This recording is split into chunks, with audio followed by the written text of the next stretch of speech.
Hey, kia ora everyone, it's Crescent EOS here from Bayleys. Quick roundup of what's been happening in the NZ property market over the past week.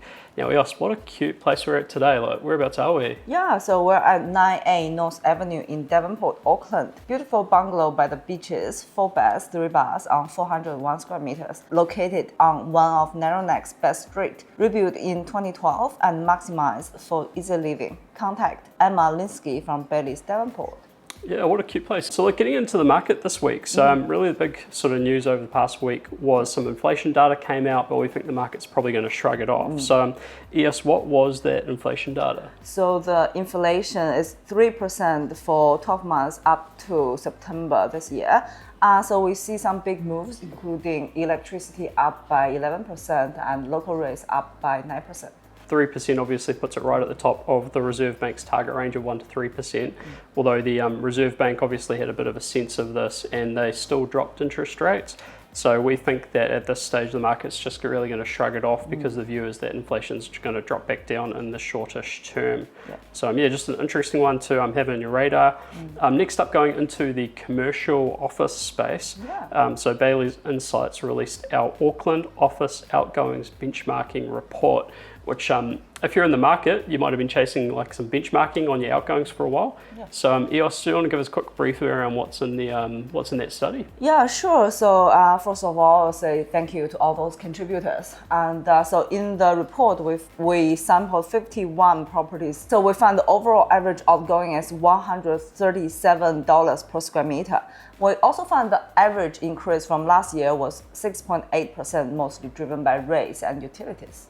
Yeah, and so some tie back into that inflation data, which showed that electricity and rates were both showing decent rises.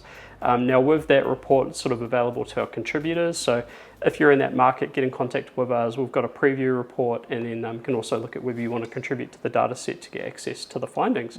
And a massive shout out to EOS for driving that project. So yeah, well done dude, awesome.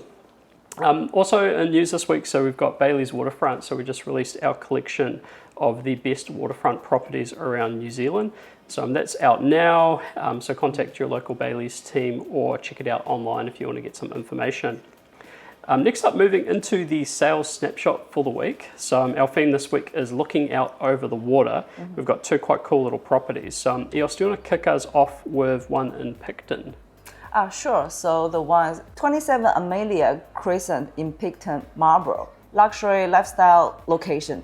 3 beds, 2 baths on 1,520 square meters. Gorgeous view over Whitianga Bay and Queen Charlotte Sound. Marketed by Tony Yardley and Jeremy Ryan from Bayleys Marlborough.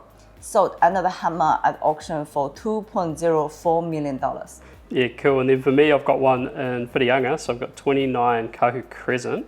Effortless canal front elegance, 3 beds, 2 baths on 779 square meters. Canal front living in Whitianga, dual living rooms plus internal courtyard. So this was marketed by Belinda Salmon's Kylie Pullen from Bayleys Whitianga, sold under the hammer at auction for $2.51 million. So 2 very cool homes looking out over the water there. Next up, just going offshore for the week. So we had an interesting article out of our global partner, Knight Frank.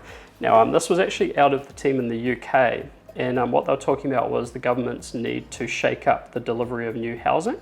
And the interesting thing was very similar themes to what we'd be talking about in New Zealand. So basically their argument was that governments need to get more new housing supply in so that it will help to connect into economic growth. They highlighted 3 areas where there's problems. So streamlining of planning, enabling more development into urban centres, and also supporting alternative tenures like build to rent. And the interesting thing with that is the themes are very similar to what we're seeing in New Zealand. And you do sort of wonder if both of the countries have sort of similar planning systems, and maybe they're both contributing towards creating similar issues. So you'll link that in the description so you can check that out online. And then finally, EOS, to wrap up, we've got property of the week. So mate, what have you got for us this week? So my property of the week is 3 Kuaka Grove in One Tree Point. Jewel of Marston Cove, award-winning waterfront. 4 beds, 3 baths on 1,276 square meters. Balinese-inspired resort-style living. Rare offering of a canal front home in Marston Cove. Contact Brad McKeague from Bayleys Spring Bay. Yeah, cool. And then for me, I've got this property right here. So I've got 9A North Avenue in Devonport in Auckland. Beautiful bungalow by the beaches, 4 beds, 3 baths on about 400 square metres. Located on one of Narrowneck's best streets, rebuilt in 2012, maximised for easy living. Just a really beautiful home. I think it's got a lot of really great functionality to it. So if you want to learn more about this one, contact Emma Linsky from Bayleys Devonport. With that said, we'll wrap it up here. So massive thanks to Emma and the vendor for hosting us today. Cheers, EOS. Cheers. Sweet, and we'll see you guys next week. See ya.